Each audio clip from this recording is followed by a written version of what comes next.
Hallelujah.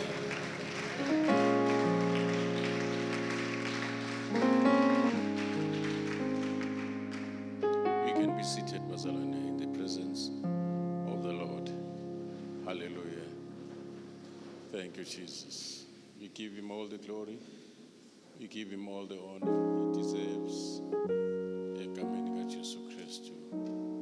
Ngicela izandla zabakade bekhona izolo. Wow, that's beautiful. Ngithembiseni ukuthi nizomema kusasa.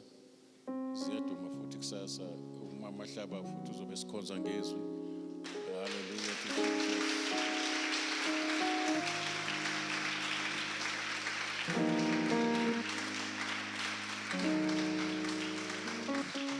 Siyabonga kakhulu bazalwane. Iyangibusisa lonto ukuthi nishaya izandla ngendlela nizishaya ngayo uma kuzoshumayela isithando sami.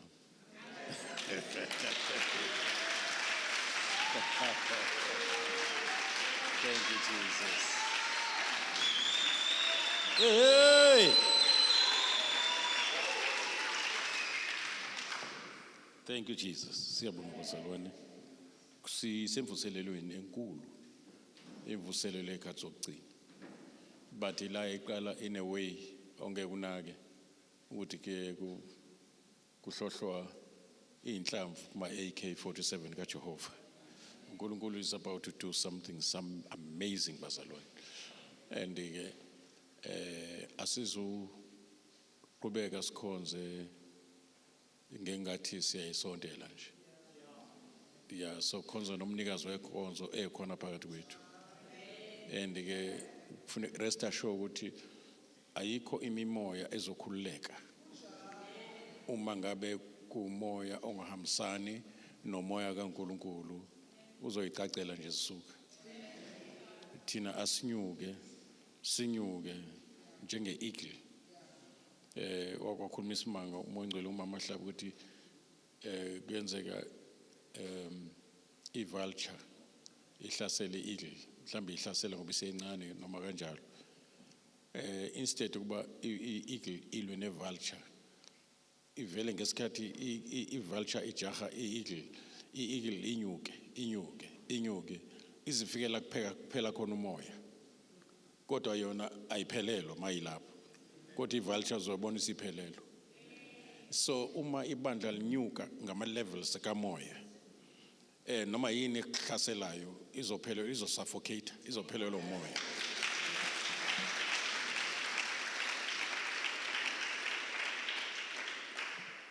So ngomgqibelo ke kuzobe kunesifundo in details bazalwane about i-fight esikuyo ukuthi we are not, asilona uhlobo labanqotshwayo. We are victorious right from the beginning. Ngisho ukuhlala kwethu noKristu kwezasemazulwini indawo spiritually it determines ukuthi vele are we victims or victors. So we are victorious ngokuhlala nje ngoba we are above, even far above principalities and powers of darkness by sitting there. It's a seat of power. I mean, it's a seat of power. Ngiyakhuluma ukuthi singoBenjamin. Lelkan Benjamin lisho, son of my right hand. We are seated with Christ in heavenly places at the right hand of the Father. So ngiyababingelelo Benjamin bonke egameni kaJesu Kristu. Yeah, siyambonga uNkulunkulu. Bakhona sebethatha action because umoya ngcwele phela mayisekugcobile ibhere malife nemgonyame mayife noGoliath. It was after uDavid eqotshiwe ukuthi abe inkosi. Zavele ithela ukuthi uqobo liyasebenza kuyena. Usekhona? So le inkonzo yezolo impartation yenzeka izolo, I want to believe ukuthi yenze something empilweni zenu.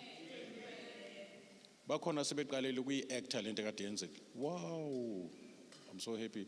Yeah, ubaba Matsitengi kade simnaye la engifakazela ukuthi uNkulunkulu wenzani. Buzo makhelwane wena zithini zisha ngani kwena? Kusathulekile namanje?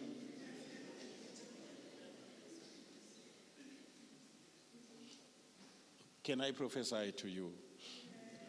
Now, Kapelani, there's a group of people that are coming. Abazosindiswa. ispeed sabo siyamangalisa bazona overtake postpone nje kunabantu uMongcwele ukhulume nabo kodwa basaba bazeya now baya postpone ke futhi ni right njengoba nithule uamene ngekho nje kodwa uMongcwele uyanibona angaqala kunokusizakala okuza ngokuthi usizo umuntu yeah kunokusizakala ibandla laka lathandazela abapostoli kodwa kwaba yilona lehlelo nguMongcwele lingazange limcele wehliswa ukuthi nje babhizi bathandazela abapostoli bawona behlelo nguMongcwele bashumayela izwi lenkosi ngesibindi mayisefikile akuthuleki sengisho mayisefikile uMongcwele akuthuleki obana bamthembisa uMongcwele ukuthi angizokucima uMongcwele ngizokukhulula usebenze ngami oniyayicommit kufanele nithi inkosi ngisize nishaye isifungo nishaye isifungo se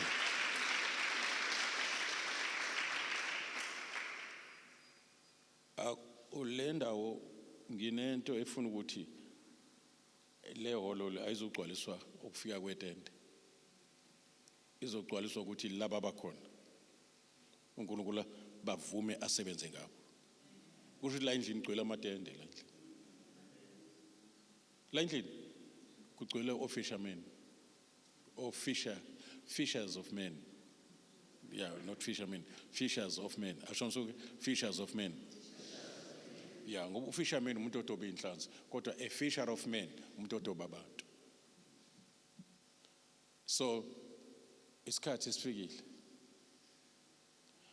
ungalindeli ukuthi uzokungathi gijima amahashe esifubeni ubusuyabona ukuthi ayikusho ukuthi ngicwele anointing nje ungathi kuthe cwaka ngathi ayikho into enyakazayo ugcwele ngamandla ke malibonga igama lenkosi asizuba angizoba mude bazalwane ngenxa yesimo sikagesi esisibonayo kodwa siyambonga uNkulunkulu ngabantwana bakhe abenza imizamo ukuthi ugesi ube khona sesikhathini ke utshela makhelwane awumbuza oqala uzobe khona umgqibelo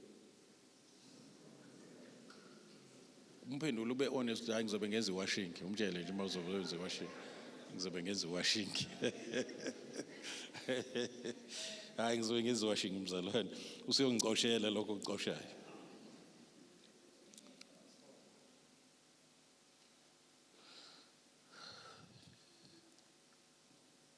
kusenhlizweni yami ukuthi ke kancane nje udlula nje la ukuthi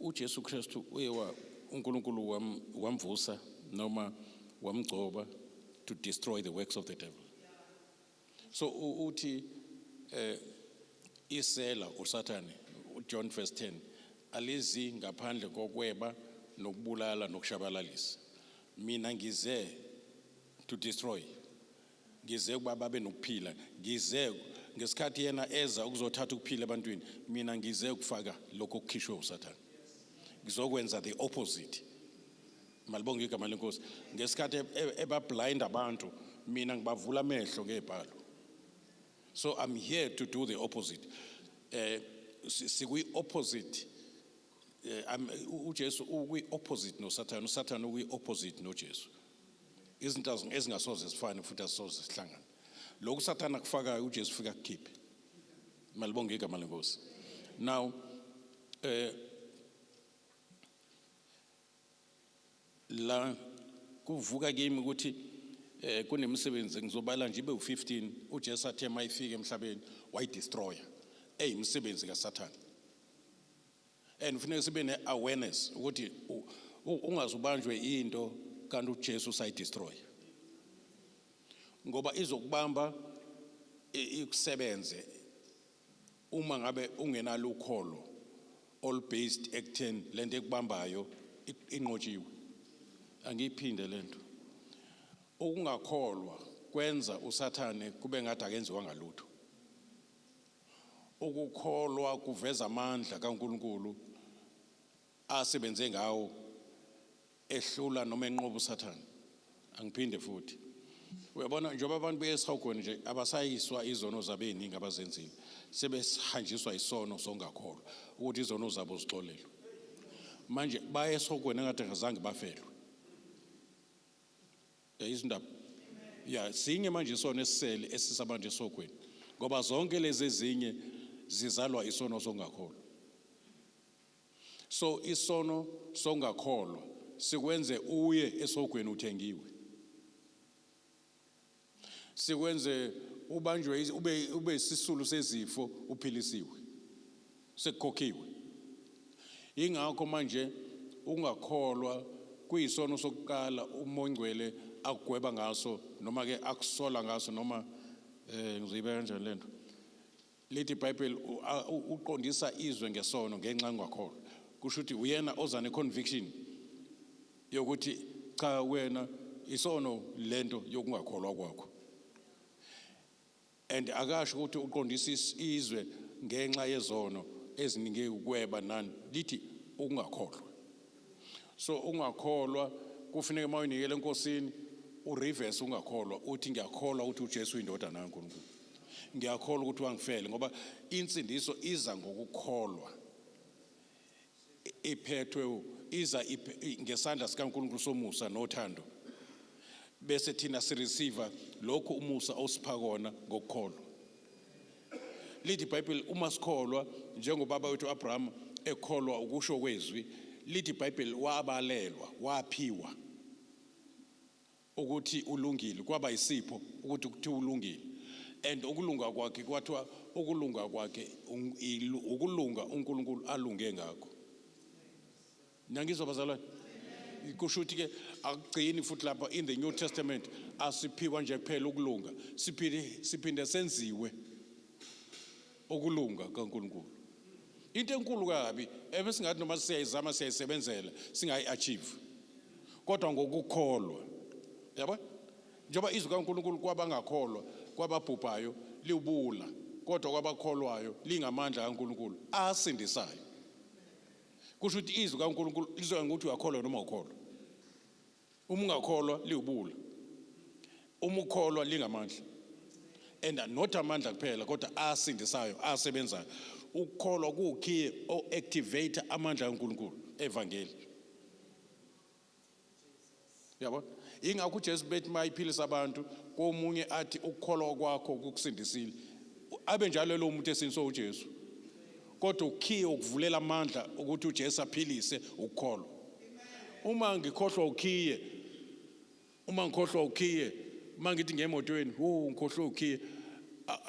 Lokho akusho ukuthi izongizwela imoto istart. Ngoba istarta ngokhiye. Ngeke ukhiye futhi uwodwa ungithathe uyongibeka.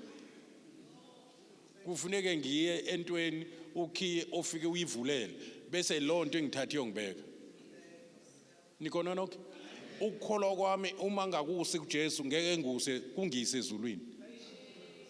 NoJesu ngeke angise ezulwini ngingenakho ukukholwa. Nokukholwa ngeke kungise ezulwini mangakholwa uJesu ngikholwa abanye uNkulunkulu. Bona bathi sesiyizwa ke manje le. Yeah. I-level yamandla okukholwa kwakho isekutheni ukholwa yini. Amandla okukholwa kwakho azolingana nento okholwa yiyo. Mawukholwa ukuthi lo muntu ophuzayo uzokuphilisa to the level yalo amandla alowo muthi. Mawukholwa ukuthi uJesu uzokuphilisa ngoba nofekholo ashonise nofekholo uzovuka kuqala kunabafa abengakholwa. Avukele ukuthi ufekholo. Ebese experience amandla okuvuka esewumlotha noma esephelile eseyinhlabathi. Avuke samathambo omile, avuke ngokukholwa kwakhe. Uma efe engakholwa uJesu akezuvuka nabavuka bekholwa. Uchaza ukuthi abezuvuka yena abangakholwa. Bazovuka abangakholwa kodwa ukukholwa kwabo ungakholwa kwabo kuzobasebenzela ekutheni bavukele kulahleweni. Ngoba bebekholwa ukuthi ungakholwa kwabo bebechaza ukuthi abamdingi uJesu uzobavusa. Abavusele ekuphileni okuphakade.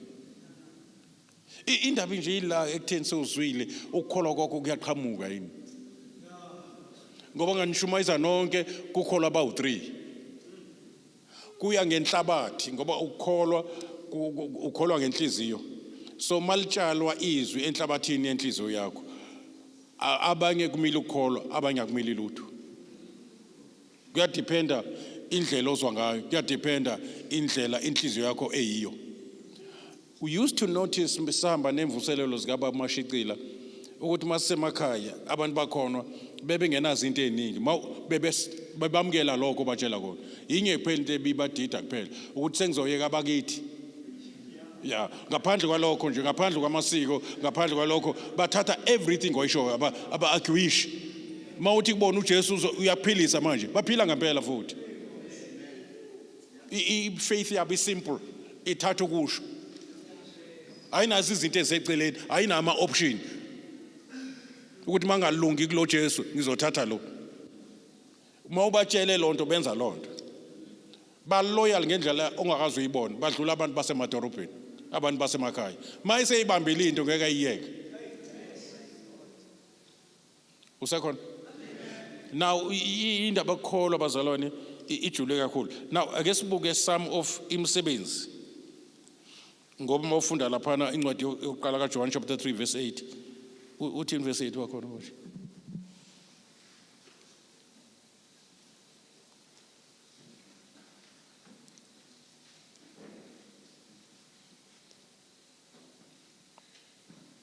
Hallelujah.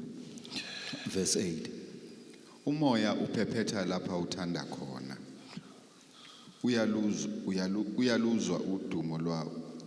Kodwa kawazi lapho uvela. incwadi yokuqala le isho njalo. Incwadi yokuqala kaJohn chapter 3. Amen.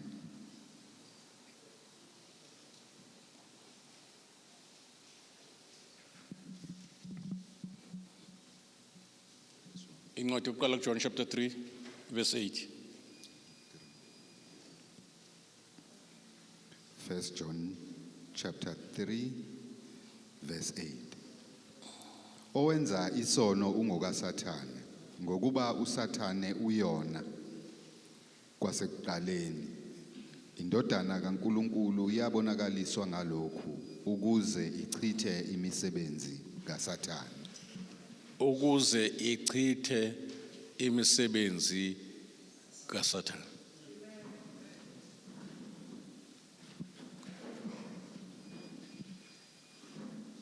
Isho mnandi nge-English. For this purpose the Son of God. Ngoba lapha ngasendle kuthiwa wenza isono ngokaSathane ngoba uSathane wona wasekuqaleni. Now for this purpose ngoba abantu bacindezelekile baphansi kwencindezelo yesono. For this purpose the Son of God was manifested, that he might destroy the works of the devil. The works of the devil. So, I guess we'll get some of those things. The devil tempts human to sin. 1 John chapter 3 verse 10. Jesus came to destroy the power of sin through his sacrifice. Hebrews chapter 4 verse 14. Chapter 2, Hebrews chapter 2 verse 14.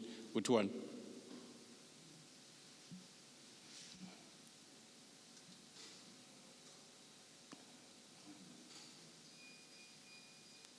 Hebrews 2 verse 14. Yes. Ngakho-ke njengokuba abantwana bahlanganyela igazi nenyama, naye uqobo wahlanganyela khona lokho, ukuze ngokufa amchithe obenawo amandla okufa onguSathane. Yes. Abakhulule bonke labo abathi ngokwesaba ukufa ekuhambeni kwabo konke babeboshelwe ebugqileni. Amen. Now, are you listening, Bazalwane? For as much then as the children are partakers of flesh and blood, he also himself likewise took part of the same, meaning he became flesh, he became like man, he became like us. uJesu Christ wazalwa intombi uMaria. Kuyazwakala bazalwane? That through death he might destroy. Nangu destroy qhamuka futhi. He might destroy him that had the power of death, that is the devil. The devil is not only conquered, he is destroyed. He is just as good as not existing. His existence yakhe doesn't have an impact anymore kulabo asebekholwa. Right? Yeah. Lord destroy food may mean he is totally, his head has been crushed. Meaning his power, authority, kingdom has been crushed. Headship of Jesus Christ, of Satan, the devil, has been crushed. Into kufuneka sikholwe yiyo. Ngala sifunda imisebenzi yakhe uthi it has been destroyed. And mawufunda encwadini kaIsaiah kuthiwa kunendawo ethi because of the anointing has niyakhumbula has destroyed the yoke. The anointing destroys the yoke. The yoke is a symbol of slavery. Yeah, ijogwe lobugqila is destroyed, not broken, but destroyed. It is irreparable, no way. It has got no way to be restored. It has been destroyed forever. Manje ku destroy imisebenzi kaSathane, kwa destroy uSathane, and then the yoke is destroyed and the burden is removed because of the anointing. And igama lithi Christ lisho the anointed one. And that anointing is upon us too. If you have this anointing, you have power to destroy. Mawufunda lapha kuma-Efesu chapter 1 kuthiwa uNkulunkulu usebenze ngalamandla akithi to raise Jesus from the dead. Usebenze ngamandla akithi. And uma ngabe sicela utho, is able to do exceedingly abundantly above all that we ask or think, according to the power that works within us. uNkulunkulu mayezokwenzela into enze nangaphezulu kokucela kwakho, amandla azowasebenzisa are within you now. How do you release? How? Because kubalulekile ukuthi sifundisa on how to walk in the power of God. How to walk in the glory. How to walk in love. Guess what? How to live according to the grace of God. You see? How do you walk? You are saved by grace and you live by this grace. And you do things that are not possible with men by that grace. It is by faith that it might be by grace. If you are saved by grace through faith, you must live by grace through faith. The just shall live by faith, which means the just shall live by God's ability. Because grace is God's ability in you. Grace is unmerited favor. Grace is when God is doing you something that you don't deserve. Uma ungaqualify ukuthi uNkulunkulu akwenze something noma akwenzele something, kusho ukuthi wena ulingana negrace. Igrace enye amandla esinawo okubhekana noSathane. Ingakho lithi iBhayibheli isono into ezosenza ukuthi singabusi akusho ukuthi izono, kuthiwa isono. Makuthiwa isono sekusho imvelo. So imvelo is very strong. Imvelo into eoperator ngemvelo umuntu wakhona akayifundeli ngoba iyimvelo kuyi. So imvelo is strong ngendlela emangalisayo ngoba isebenza egazini, uzalelwa kuyo, uzalwa nayo. Ingakho uzalwa kabusha ukuze si-inherit imvelo ezodila nemvelo. ingakho sizalwa ukuze inherit imvelo, a divine nature ezolwa ne sinful nature. So that is the ministry of the Holy Spirit if we allow him, because the Holy Spirit is gentle. Ufuna wena no Jesu njalo uma eminyango anqonqode kuvule wena, uma eminyango anqonqode kuvule wena, akawuphusha umnyango. Ingakho ethi makube kuwe njengokwe level yokholwa kwakho. There's no too much with God. This is too much faith. Uthi abanye bazokwenza njani abanye masune faith enkulu kangaka uthi angenzeni mina ngale faith engaka. No. We are serving the El Shaddai type of God. He's El Shaddai. El means God. Shaddai meaning almighty, almighty. All sufficient, all sufficient. He is more than enough. Akezona ukuthi ubucela noma ungaba necela ezo 1000 a day.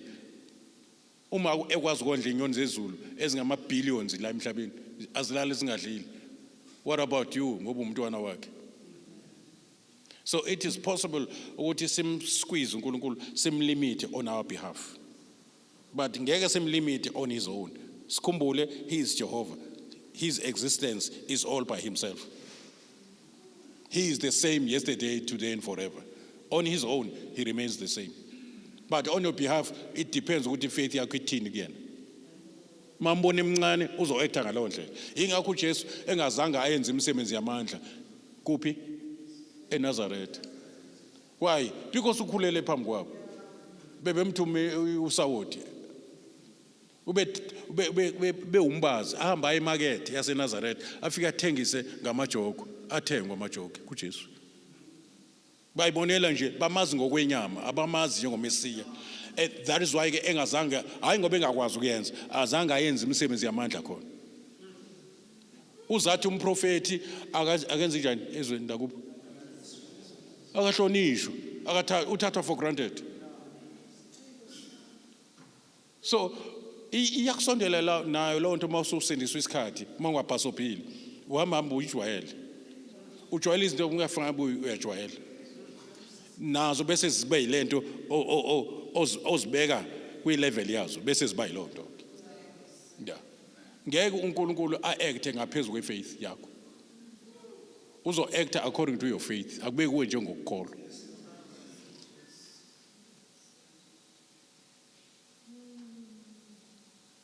Angisho ukuthi ngithini bazalwane. Kwakune conference ye faith overseas.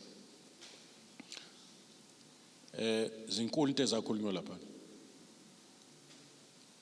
Lo mama towards the end of conference ngathi babephumela njini. Mayithi uyahamba eDebisini sekhulile nje. Wawa wephuka. Lenze nje unyawo. Lukhombisa ukuthi ithambo liphukile. Wasethi ngegama lika Jesu thambo ndini hluma. Angito exercise faith kade, angito faith conference vele. Yeah. Njengamanje ngithi kwehluma. Uthi weza ukuthi kanti kuhluma ithambo. Ukukholwa kuza ngokuzwa. Nakhona ufune ukuqaphela iduzwa kanjani. Ngoba ungafana nongakholwa kade uzwile. Yabo? And kusafuneka sichaze kabanzi indaba yokukholwa ukuthi ukukholwa lokho okuza nezinto okufuna uNkulunkulu. Ingakho kungenelela nasendleleni ophila ngayo olungileyo. That's number 1. Olungileyo.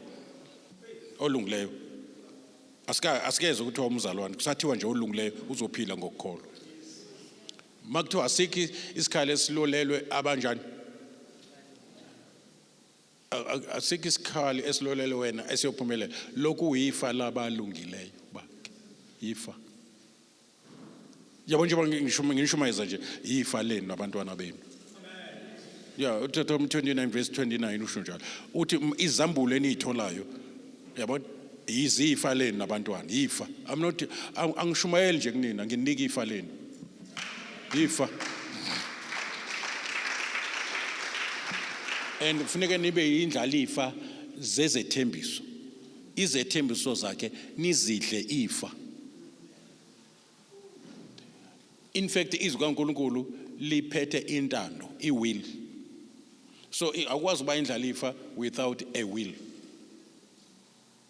And i-will bathi neBhayibheli yasho lithi uzisebenze kahle kufuneka oyibhalile abe kanti uyafa. Uthi mangifa nansi will echazayo ukuthi ngifuna ifa lami enginishiya nalo lidliwe kanjani. Ungema ngayo naphambi kwabantu abafuna ukulidla ngenkani ifa lakho. Ungema ngewill kuthula umsindo.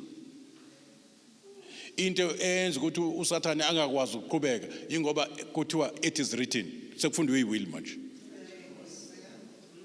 Kujama yonke into sekufunda umthetho ukuthi umthetho uthini. I-High Court yasezulwini ithini. Ngoba nejudge malijaja lijaja based on the law. Njoba siniswe nje sisiniswe ngoba kuphume iverdict ezulwini ngenxa yokwaneliseka ngomsebenzi kaJesu Kristu. Iverdict ethi izono zenu zixolelwe. Izono zenu zixolelwe manje ngangifake nami. Izono zethu zixolelwe singakazalwa singakoni. Sona nje sekona abantu already asebexolelwe. Into ezosisa sokweni ungakwamkeli ukuxolelwa. Kanjani ngokukholwa imessage. Ngokukholwa ukukholwa ikona okwenza ukuthi lento uNkulunkulu akwenzele ungakabikho uyi-experience sewukhona. Ngesikhathi Maria ethi makubeke imjongo usho kwezwi, it was an amen of faith.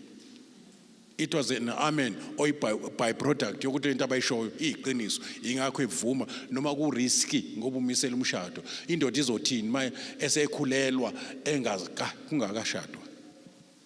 Kodwa wathi ngoba usechazele ukuthi izokwenza kanjani lento kwathintwa uMongcwele kwathintwa uNkulunkulu wathi vele nami ngingolo muntu ngincekwazi yenkosi vele angenzeki okwami ukuthanda ngoba ngiyena owami. Yabona. And ifaith iyakwenza lokho. Ifaith ikwenza ungabi ngiyena owakho. Ifaith ikwenza uphilela intando kaNkulunkulu. Sifundiswa nomthandazo ukuthi intando yakho mayenzeke. Noma sicela kuthiwa masicela ngokwentando yakhe lento esicelayo izokwenzeka. Uyasizwa masicela ngoba sicela entandweni yakhe. Akasizwa ngoba sidinga, usizwa ngoba sicela ngokwentando yakhe. Intando yakhe isezwini lakhe. I say intando yakhe ungema phambi kwaNkulunkulu, ungema phambi kwama challenges, ungema phambi kwaSathane ngezwi. Unesibindi sokuma phambi kwaNkulunkulu ucele noma yini ezilonke isentandweni isezwini. Intando isezwini kaNkulunkulu.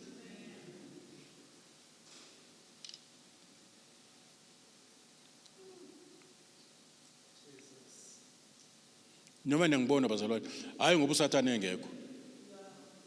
Vele solo ngaqala ukusindiswa ngiyi-wanted esogweni ngiyafuna kodwa uSathane ngumdida ngokumezwini noma ngisekhona ngoba ngomgqibelo ungaphuthela so buka ama aspect uSathane ahlasela ngayo ama aspects of your whole life. uSathane unezikhali zakhona nangizwa yeah unezikhali zakhona and u-attack all ama lokuzana ngizothini ama divisions abantu uyabona ngokwe-gender ngokwe-age unamadimoni a-attack ingane ezingakazalwa seseswini. Kunamadimoni a-attack ama-teenagers. Kunamadimoni a-attack abantu aba-single. Kunamadimoni a-attack abantu abashadile. I-divorce rate njengoba inyuka nje ichaza ukuthi nabo abekho immune bayahlaselwa nabo. So kunama spirit nje abhekene ne-leadership ebandleni. Kunama spirit abhekene nokusebenza kweziphiwo zikamoya ukuthi zingasebenzi ngalendlela bese bakhona ukuphithizela ne-confusion. Ingakho noma cooperative iphiwo kufanele bekhona abazodisena ukuthi kuseyiwona umoya kaNkulunkulu. Ngoba uSathane yakwazi ungenelela angene na kwi-prayer group ama intercessors. Nikon have noticed ukuthi abantu abanenkonzo yokuthandaza ama intercessors ngomthetho ibandla lonke ngomthetho. So no sengisho ngomthetho ngokwezibhalo. Yeah. Yabo. Siyalezwe umyalelo wenkosi kulo ibandla lakhe ukuthi lihlale emthandazweni lingaphezi. Yabo. Yabo. So because now uma ngabe kungenzeki ngaloo ndlela, yeah, uba khona umthwalo womzalwane mhlambe abazalwane abathile bathintane kuthandazwe, but it's like uJesu mayethatha uPetro noJakobe noJohane nikona abazalwane, most of the time ayizovusa abafileyo wayithatha le 3 noma ezenyuka intaba wayithatha le 3, but there is a purpose for that.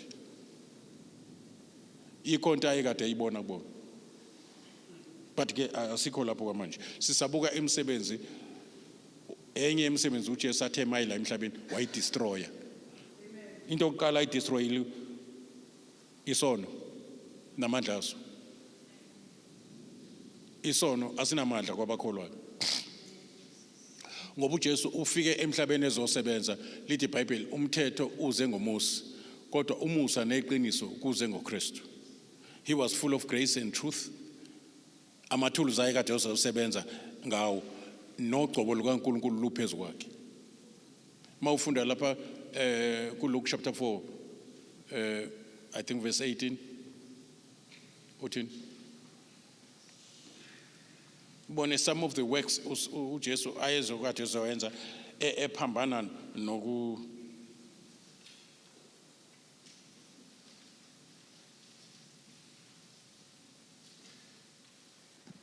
verse 18. Umoya wenkosi uphezu kwami ngokuba ingicobile ukuba ngishumayele ivangeli kwabampofu. Yeah. Ingithumele ukumemezela ukukhululwa kwabathunjiweyo. Asho sonke ukukhululwa kwabathunjiwe. Umsebenzi kaJesu afikele ukuzowenza. Yes. Nokubona kwabayizimpumputhe. Uzolwa nobumpumputhe. Qhubeka. Nokuhlenga abacindezelweyo. Yonke lonto niyayibona. uJesu ufika ucindezelwa amandla obumnyama, under oppression and possession by the enemy. Yes. Nokumemezela umnyaka omuhle wenkosi. Kusho ukuthi mayifika uJesu ziyashintsha izimo, ziyashintsha nezikhathi, kushintsha ikhalenda lempilo yakho. Mawuvuka njalo ekseni, this is the day that the Lord has made. Yebo, kanti uvuka ekseni kwikhalenda yempilo yakho ulala udakiwe, ulala unjani, ufuna nokuyibulala yonke lonto, kodwa now goodness and mercy kushintsha ikhalenda, umnyaka omuhle wenkosi mayifika kushintsha izikhathi zempilo yakho.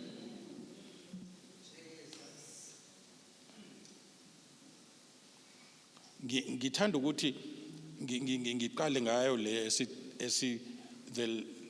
the last part 1 le yama Hebrew chapter 4 from verse 14 ukuthi waba umuntu kwathi ngakho ukufa kwakhe wamnqoba lo namandla okufa uSathane. Ithi ngeEnglish wamdestroy. Ngicela sivumelane ukuthi the devil is destroyed. Yeah, kusho ukuthi lento destroyed. The mawufunda first Genesis chapter 3 verse 15, toward the head of a serpent shall be crushed. Kusho ukuthi the head of a serpent is crushed. Crush uti it is something that throughout eternity ngeke iphinde ibuyele endaweni yayo. And uJesu uthe mayifika wanqoba amandla okufa. Satan brings death as consequence of sin. Jesus conquered death by his resurrection. Did you know that? Yeah. Iyavela futhi lapha la kade sifunda khona chapter 2 amaHebrew chapter 2 verse 14 and 15. And isitha sokugcina esizonqotshwa ngoba uJesu ekuvukeni kwakhe wanqoba ukufa, akagcina ngalapho wanqoba nalo namandla okufa. Wayesethatha ikhiye zokufa neHades zikuKristu manje ikhiye. Kusho ukuthi lokho kuyachaza futhi nanokuthi angeke usafa noma kanjani noma usongelwe inyanga engathi ikhiye zisekuSathane. Uthi ulibambe lingashoni not kuwena. Ikhiye zokufa neHades zikuJesu inkosi yakho ngaphakathi kwena. uJesu enye into ayidestroy mayifika la, the devil used the law to accuse and to condemn us. But uJesu Kristu uthi there is now no condemnation to those that are in Christ. Kangoba umthetho omelene nathi ngesikhathi uJesu ebethele esiphambanweni wabethelwa nawo lo mthetho ngokubethelwa kaJesu incwadi yomthetho omelene nathi yabethelwa. So we are not condemned because we are not under the law. And ngokholwa inkosi uJesu siyaphuma kwi-condemnation. Asho sonke siyaphuma kwi-condemnation. And enye izinto uSathana athe mayifika wayidestroya sibonela kumaHebrew chapter 2 ukuthi wabakhulula laba bekuthe kuphileni kwabo baba yizisulu zokwesaba ukufa. So uJesu uthe mayifika njengoDavid ebulala uGoliath kwaphela ukwesaba empini kaIsrael. Yahlasela impi kade ihamba noGoliath. Baqungeka isibindi. Manje ingakho uNkulunkulu engasinikanga umoya wokwesaba. Ngoba ukwesaba kuyi-opposite ye-faith. And kufuneka kube into yasenyameni ukwesaba kwakho. Ngoba inyama imthakathaka umoya yavuma. Wena njengoba umoya musukuvumelana nenyama xa esaba. uJesu wathi le ndebe mayidlule. Ngiyakhumbula kusho ukuthi ingabe ngisaya esiphambanweni ngiphuza ulaka lwakho. Kodwa wajika wathi not my will but thy will be done. Now as a son of man uthi indebe mayidlule, but as a son of God, this is my beloved son. Nangizwa? Yeah, wathi mangabe yami intando akwenze yakhe intando. Sisindelele statement sesibili.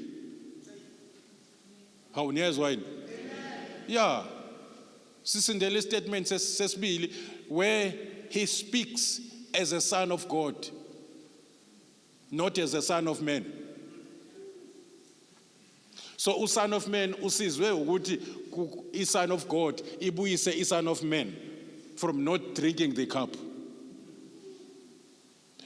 Iphethini ekufuneka siphile ngayo uma inyama ithi angiyi kumakhaza ithi wena ngomoya, because you are the spirit, you are born of God. You are a child of God. Inyama yakho enyameni yakho, though you are a temple noma usenyameni kodwa awusalwi ngokwenyama. Angona manisekhona yini? Yakuna facts ekufuneka sime kuwo ngoba inyama yethu noma ingabizwa ngethempeli lapha enyameni noma ethweni zethu kusekhona ubuthakathaka. Isalindi insindiso yayo inyama yethu ingakho kuliwa. Kulwa umuntu ozelwe kabusha, ulwa nomuntu ophilisiwe kodwa ongazelwe kabusha ongesona isidalo esisha.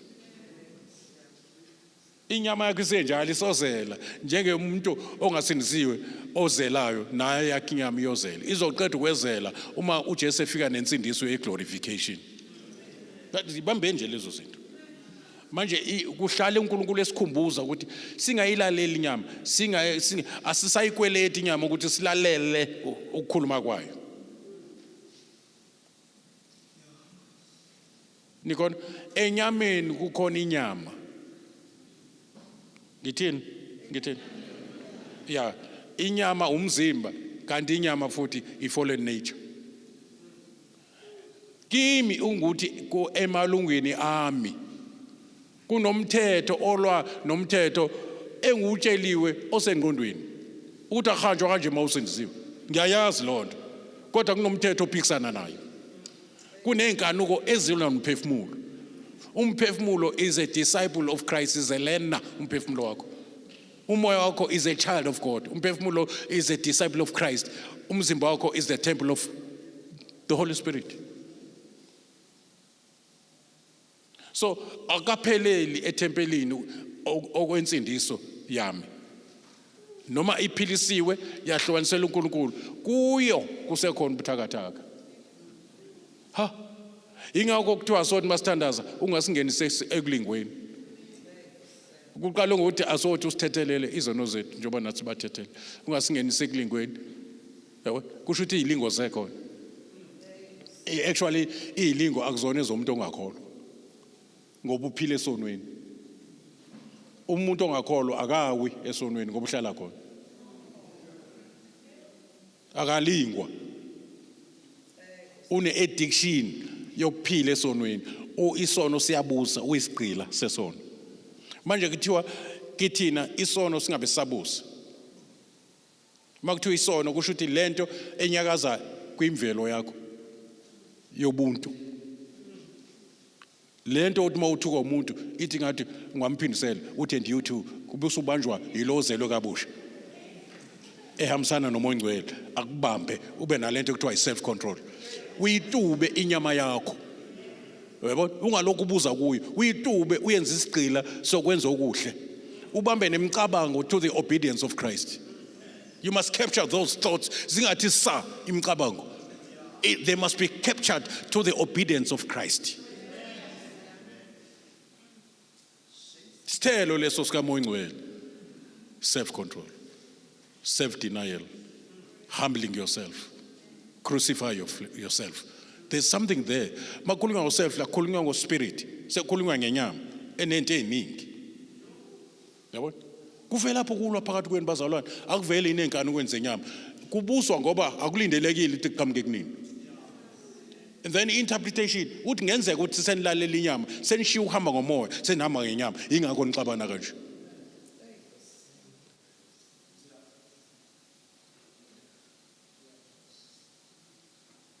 You understand? Noma nenze njani?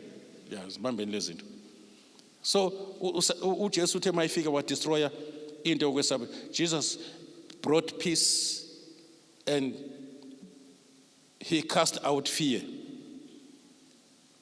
And uJesu ezinye izinto asifikele ukuzozenza la emhlabeni. Usathane umsebenzi wakhe is to ukufaka izifo, sickness and disease. Satan can influence physical affliction. Like Luke 13, verse 16. No Job, ngesikhathi uJob esihlaseleke emzimbeni. It was clear ukuthi uSatan owenza lokho. Kwathiwa ke thinta nje umzimba kodwa ungawuthinta umoya umphefumulo wakhe. So uJob unjena nje ugcwele amathumbu umsebenzi kaSatan. At the same time it tests ukuthi uJob uzomphika yini uNkulunkulu masekunje. Now uJesu ke that is why enye imisebenzi eminingi kade yenza uJesu mawufunda lapha Acts chapter 10 verse 38 nalapha la kade sifunde khona ukuthi he healed the sick. Ubefika a destroy imivimbo yakhe, it destroy amandla okufa emzimbeni. Nikhona bazalwane? Ukuvuka kwakhe kwabafileyo ku destroy amandla, kukhiphe udosi lokufa. Noma siyafa kodwa ukufa akusesona ngizothini ukufa sekwenzuzo thina. Kukhishwe udosi lokuthi ukufa kusise la singafuni ukuya khona. Manje ngesikhathi ukufa kunqotshwa ngokuthi uJesu avuke ingakho sizovuka amakhala icilongo. Amandla okufa death anqotshwe ngokuthi uJesu avuke ethuneni. And then uJesu uthe fika wa destroyer into ye bondage or oppression, because we have been slaves to sins na kuSathane na kulo izwe besenza intando kaSathane, senza intando yenyama, senza intando yalelizwe esiphila kulo. Kwafika uJesu wasikhulula. Lethi iBhayibheli wasikhulula ngokuphelele. Kezwakala bazalwane? Iverse lapha 34 lithi uma indodana enikhulula ningabakhululekileyo impela. So mayifikile ufika asithenge like it used to be ngekhathi zabantwana baIsrael, especially ngekhathi ze empire yase Rome. Kwakukhona le kuthiwa slave market. Ama slaves ethengwa khona. Manje uJesu Kristu ke ufike singama slaves wasithengela kuye, wasithengela enkululekweni. He set the captives free. Luke chapter 4 18 and 19. You know. And then into I destroy futhi uJesu mayifika, he destroyed the father of lies. uSathane as the father of lies. Kusho ukuthi amanga kaSathane has been destroyed ngokuthi destroywe the father of lies. And Jesus revealed the truth and exposed deception. Mawufunda lapho chapter 14, John 14 verse 6, and chapter 8, John 8 verse 32. Nyakulazi iqiniso lonikhulula. From where? From deception. Isono sangena nge-deception. Kwafuneke ke uNkulunkulu uJesu mayifika afike eyindlela neqiniso. Ephethe umusa neqiniso. Esikhulula ngeqiniso. Nokulazi iqiniso lonikhulula. Uma indodana kaNkulunkulu inikhulula, ningabakhululekileyo impela from Satan's deception. Deception is more dangerous. Akhona amanga kodwa akhona inkohliso. So inkohliso ikhuluma engathi isound njengeqiniso. Mayithanda imixe ama facts namanga. Uthi nothi uyayibheka nawe azakunika evidence Sathane. Athi uyabona nawe uvemisa ukuthi mase kunje kube nje. Angithi uzwile udokotela bethe. Ebese ethi ke lesifo ke angeke silapheke noma ungathandaza usengena emangeni lapho. So why? Ukuze ingqondo yakho be confused. Ingqondo yakhe ilahle ibalance, ungabalance. Ubusuba double minded. Uyishaya imove, uyishaya phambili. Ukholo kodwa futhi ungakholwa. Then into afuna ukuthi ingene kuwe ngoba imnika amandla doubt and fear. Asho suke doubt and fear. Noma ungayizwa kodwa ungayithathi. Inyama iyathanda ukuletha izinto, ithatha izinto kuSathane. Wena resista emzimbeni wakho nasenyameni yakho into ezenyameni. Ungawunaka umzimba wakho onjengoflesh uAbraham ne-deadness of Sarah's womb. Kunezinto kufuneke ungazifaka engqondweni zibe ziyi-evidence. Yabona nje mama ngithi kholwa uzosinda nendlu yakho kuba khona ethi ubaba wami njoba ebukhuni kangaka angakholwa makwenze njani. Nabafundi babuza lo mbuzo. Nikhona nonke? Bathu bakunzima kanje umuntu ocebile ukuthi angene embusweni. Kusho ukuthi into engena kwenzeka ke leyo. Makuthiwa kunjengekamela elingangena kwimbobo yenaliti kusho ukuthi it's an impossibility leyo. Usethi uJesu wo wait lapho imani ongenzeke ebantwini kuyenzeka uNkulunkulu. Yabona. So uba correctors suka ngoba mayibayeka bazoshumayela ivangeli kubo bonke bangayi kulabo abacebile. Ngoba beyitshela ukuthi kuthiwe kunzima ungena kwabo embusweni. So kuba khona into ezibukeka zinzima ukuthi zingenzeka. Ozube nombuzo wazi ukuthi izokwenzeka kanjani. Ebeshilo njalo uNkulunkulu uthi lokho kuhlula abantu akungihluli mina. Musungilinganisa nabantu. Nawe uSathane akenqeni ukubeka ama facts ukuthi yabona ukuthi umsebenzi ayikho. Uyamlinga nje uNkulunkulu ukucelana nomsebenzi. Angithi yona wagcina kwa matric. Nanga ama graduates ahleli when bucaba ukuthi ungathola umsebenzi ama graduates ehlele emakhaya. It's a fact. Ama graduates vele ahlele emakhaya. But it's a lie ngoba iphuma kuSathane lo nto. It's a deception. Manje asibona abangawazi amaqhinga akhe. And then uJesu ubezele lokho to destroy i-deception namanga kaSathane. Ngokuthi ezephethe iqiniso elikhululayo. Tshela makhalweni ungalithatha iqiniso elingakhululi.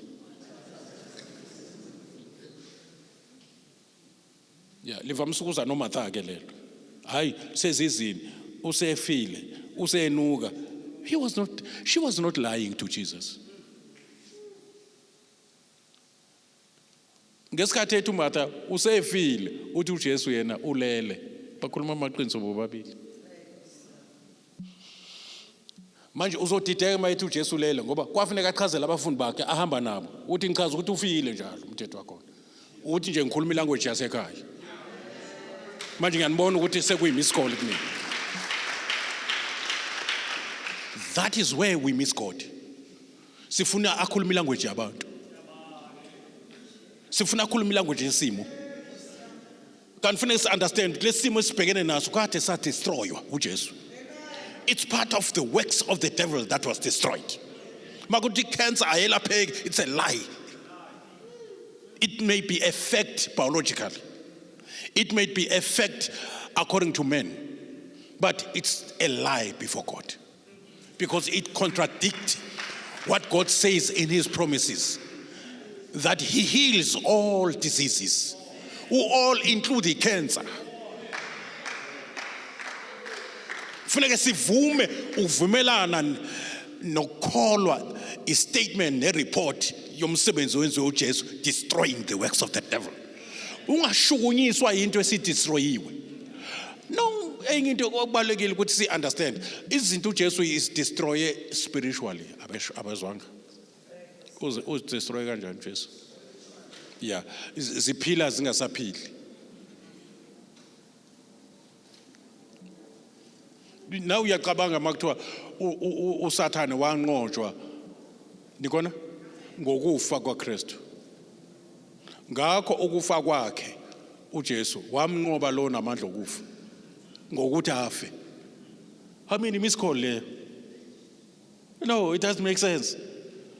Ngizomnqoba kanjani umuntu ongiloma isithende, ukuloma isithende kusho kubethelwa kaKristu esiphambanweni. Kodwa lesi sithende uSathane asiluma kuyisona esanyathela ikhanda lenyoka. Yabona? So kuyenzeka izinto ezidestroy spiritual. Nilalele noma nilele? Yeah, uma uphilisa abantu spiritual, usho into njengento eyenzekile ingakenzeki kubona. Kanti ibisiqalile ukwenzeka ngesikhathi wena uthi yenzekile, wena Jehova uthi yenzekile, because you cannot lie. Ngesikhathi uthi isifo sinqotshiwe kusho uJesu sisakudla wena sesinqotshiwe, but in the spirit ngoba amandla yonke into ephilayo ne origin yezinto ezibonakalayo eziphilayo esiphatha ngezandla, they originate from the spirit world. Izinto zonke zavela ngolizwi. Ulizwi is a spirit being. God is a spirit. Ulizwi wayeNkulunkulu enguNkulunkulu, and God is a spirit. Ukhona namanje ugcwelela uNkulunkulu, ugcwele ukhona.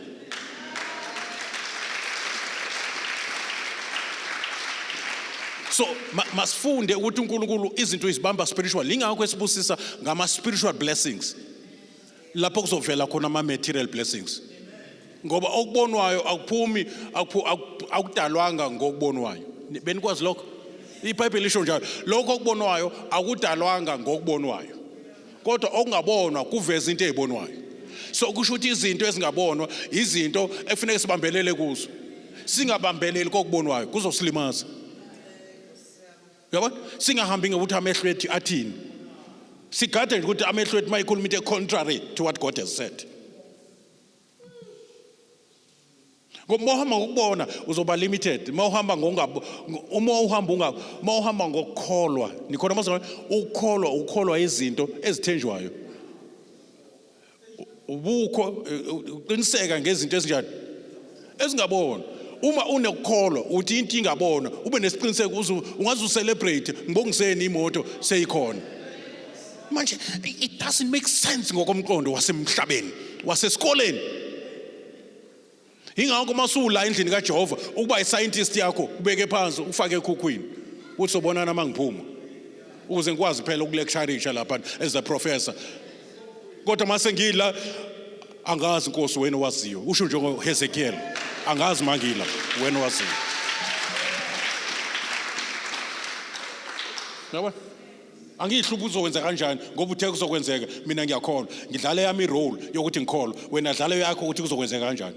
Wena Jehova wena ozo nikhona mina ngimila akufuneki ngitrespasse ngeqele komunye ulayini ukuthi kuzokwenza kanjani. Mina kufuneka ngikholwa ukuthi kuzokwenzeka futhi sekwenzekile. Uma ngikholwa nje kufuneka ngivele ngisayine ukuthi sekwenzekile. Ngoba ngimi phezu kwe finished work of Christ destroying the works of the devil. The works of Christ is to destroy the works of the devil. I say the works of Christ is to destroy the works of the devil. Cancer is the works of the devil. HIV is the works of the devil. If there's no sickness in heaven, there should be no sickness to the citizens zasezulwini. If there's no sickness in heaven, there should be no sickness in your family.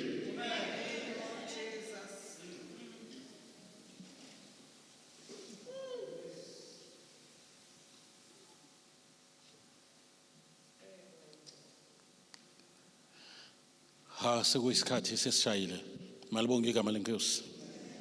Yeah. I'm giving you another thing uJesu ayidestroyile.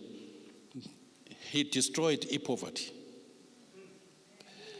But poverty thina sigcina ngokuyi categorize njengokungabi namali, ngokungabi nama material substances ezidingwa impilo yethu. But another category ye poverty is spiritual, enye psychological, enye moral. You can be morally very poor. You can be psychologically and emotionally very poor. If you are poor in your soul, because you have to prosper in your soul.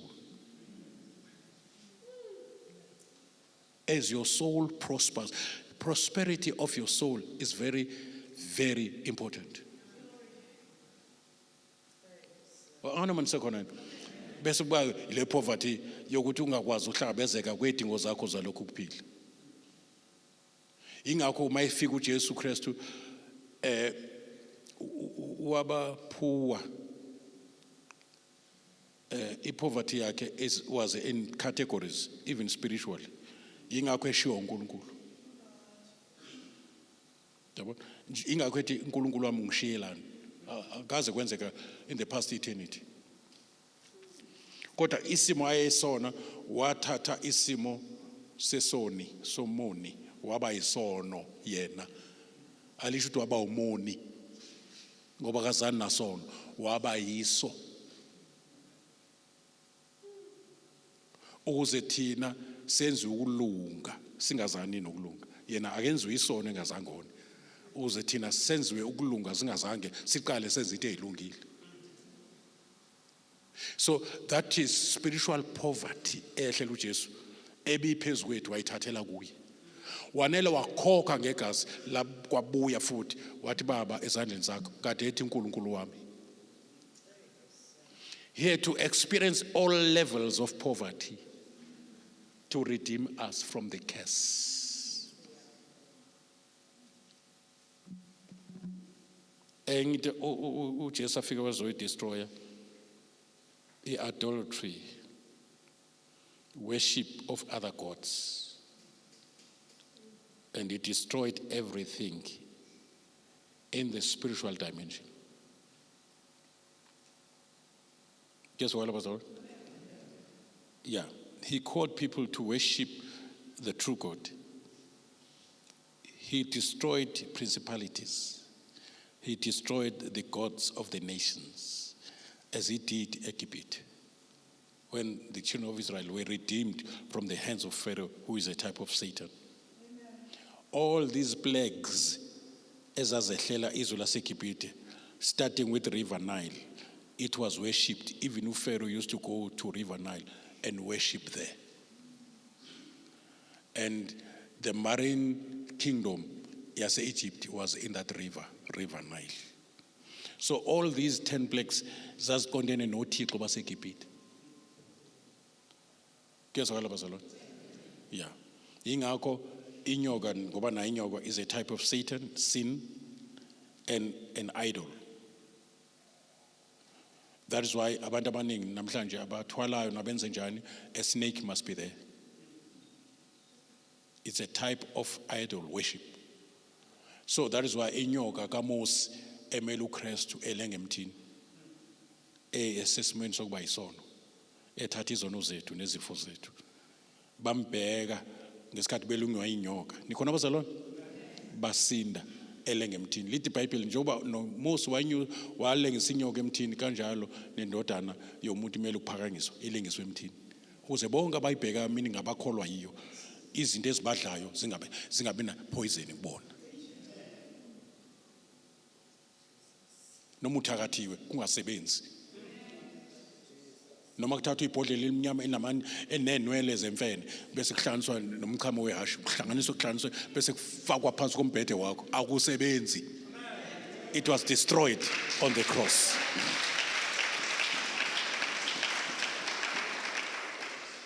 So these are some of the things ngeke sazisho zonke izinto uJesu afika was destroyer. What destroy ngisho udonga lobutha phakathi kwethu noNkulunkulu. Ngokulinywa kwakhe emzimbeni. What destroy amandla esono. What destroy amandla okufa. What destroy lona amandla okufa, the power of death, the authority of death. Wathatha ngisho ikhiye zakhe ezisho iauthority. So uJesu wenzile umsebenzi waphelela wazi wathi ekugcineni it is finished. How God anointed Jesus, who went about doing good and delivering all that were oppressed of the devil. He was out there to do the opposite of what the devil has been doing. And he has been anointed, appointed, raised by God to destroy all the works of the devil. Kungasali no God. Kuyazwa ngisho kungezwani emndenini ngoba sengishilo ukuthi wonke ama levels uSathane uhlasela kuwo wonke ama levels. Ngisho the social attack, the social sickness, kungabikho ukuthula emndenini kuzondwanwe, the enemy has destroyed that. I mean should I use Jesus? Ngoba uqale wa destroy ubutha phakathi kwethu noNkulunkulu. The spiritual aspect sempilo yethu has been redeemed. Bekukhona ubutha obu-introduce uSathane. Umuntu waba yi-victim yokuthi abe yisitha noNkulunkulu wakhe. Wafika uJesu as a what you call, they call it a peacemaker. He's mediator between man and God. Uma uSathane esimangalela uJesu is an advocate.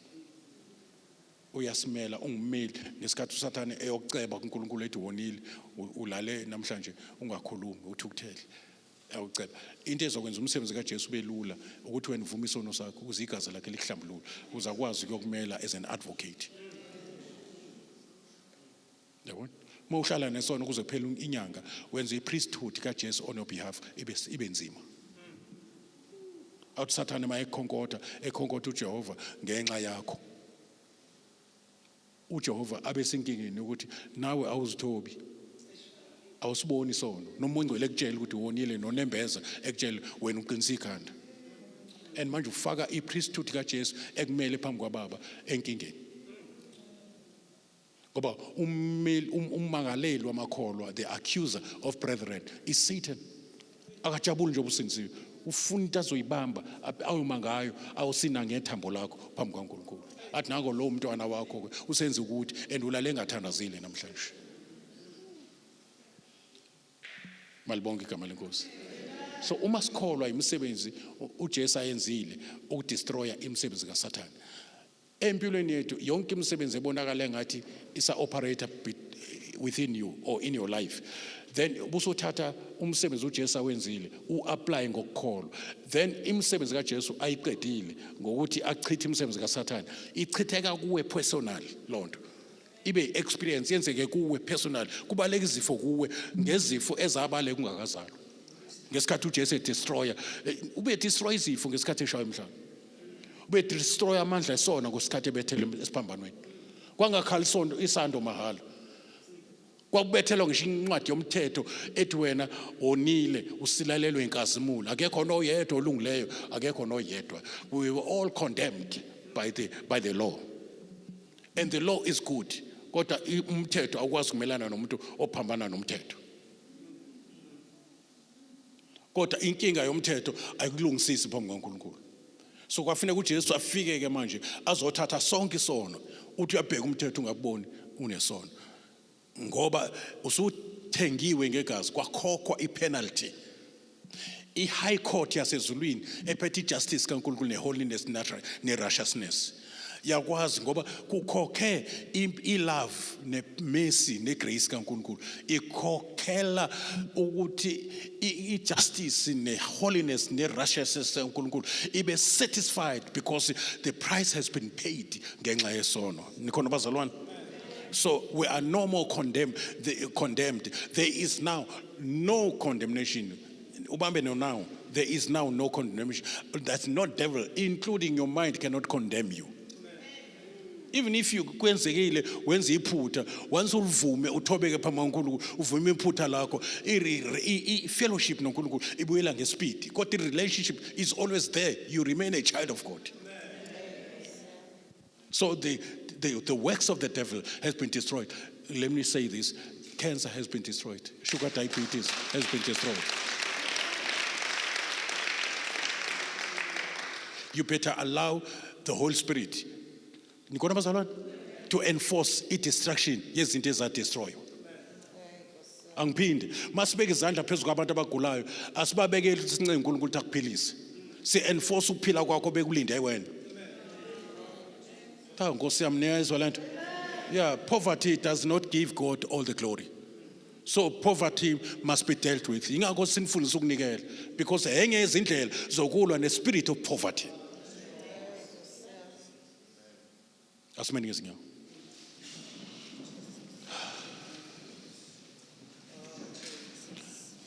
Jesus has been appointed by God, anointed by God, raised by God to destroy all the works of the devil. All the works of the devil has already been destroyed. And it must be destroyed. Angiphinde futhi. Imisebenzi kaSathane inqotshwe ingakabikho angithi? uJesu uphakanyisiwe ukuze ayinqobe yonke imisebenzi kaSathane. Wazi wathi uJesu egcineni it is finished, kuqediwe, kuphelele. Nikhona bazalwane? The price has been fully paid. So sekufuneka sithathe into eyenzeka 2000 years ago. Si apply ngokukholwa. UMoyingcwele ozosiza lapho thina siza nokukholwa. UMoyingcwele uza namandla to enforce i-destruction yezinto ezisihluphayo ngoba za destroywa zingakabe bikho ukuze mase zikhona zidestroy. Nkosi yami ngingizwa bazalwane izinto ezikuhluphayo manje has been destroyed by Jesus. That's why when you call upon the name Jesus, in that name there's salvation. Because the owner of the name has done it all. So yonke into uJesu ayenzile ivalelwe egameni lakhe. Angiphinde futhi okugcina ngithi yo igama lika Jesu liphethe konke liphethe ngisho igunya uJesu anikwa lona. So once you in the name of Jesus, amademon are compelled to listen to you. If they could listen to Jesus, angakwazi urebel against Jesus. Ayicelela ukuthi ayongena ngisho engulubeni. That name has got all that Jesus had. Awanizwa ngiyezwa na. Once you say in the name of Jesus, ukholwa ngempela egameni, something is going to happen. Unyakaza umnikazi wegama. Uma sihlangene ngegama lakhe, uma sike sabiza igama lakhe ehlanganeni kwethu, usekhona lapho yena. Usekhona lapho yena. Hallelujah. Ake simshayile izandla zokubonga abazalwane. Oh hallelujah, hallelujah. uThixo wethu. Oh hallelujah. Thank you Jesus. Hallelujah. Sizothandaza abazalwane iloyo naloyo azibongele enkosini. Uhlaleshe ubaba ukuthi imvuselelo akuyona eyabantu abangakholwa. Kodwa imvuselelo eyabazalwane. Ngoba kuvuselelwa izinto ezihambe zalala. USathane bazalwane wasiroba. Sadliwa izinto bengasafanele ukuthi zisihle. Kodwa zathatha uchance ngoba sihambe salibala ukuthi angakanani amandla esiwanikeziwe. Siyambonga uJesu ubonakalisiwe ukuthi ayichithe yonke imisebenzi kaSathane. Glory to Jesus. So ke unelungelo lokuthi Sathane ungangisukeli ngoba ngizokuphinda. Hallelujah, siyabonga.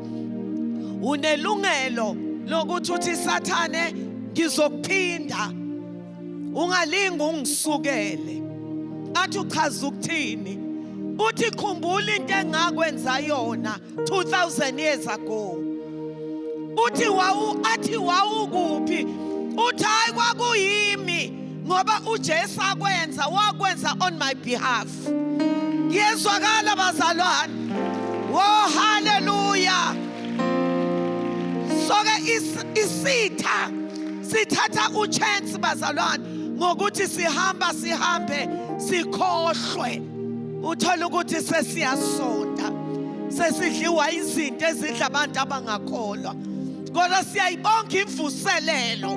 Glory to Jesus.